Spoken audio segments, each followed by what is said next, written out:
କହିଲୁ ଆଜ୍ଞା କମ୍ଫର୍ଟେବଲ କଥା ହବା। ଆଜ୍ଞା ସାର୍। ନା ମୁଁ କହିଲି ତୋର ଯୋଉ ସାଇଜ ବ୍ଲାଉଜ ଫାଟିଗଲେ ତ ଫୁଟିକି ବାହାରିବ। ସାର୍ କଣ କହିଲେ? ମୁଁ କହିଲି ସେଇଠି ରେ ତୋ ଛାତି ଟାକୁ ବି ଦେଖୁଥିଲି। ଆଜ୍ଞା ସାର୍। ଭଲ ଲାଗିଲା। ଆଜ୍ଞା। ତୁ ଦେଖଉନ ଭଲ କି ଆଉ କୁନ୍ଥଉଛୁ ଆଉ। ସାର୍ ଖରାପ ଲାଗୁଛି। ହୁଁ। ସାର୍ ଖରାପ ଲାଗୁଛି। ଓହୋ ହୋ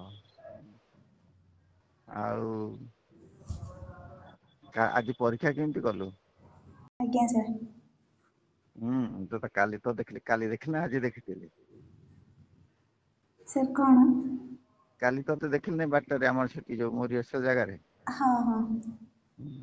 ଦେଖିଥିଲି ତ ଛାତି ଟାକୁ ଦେଖୁଥିଲି।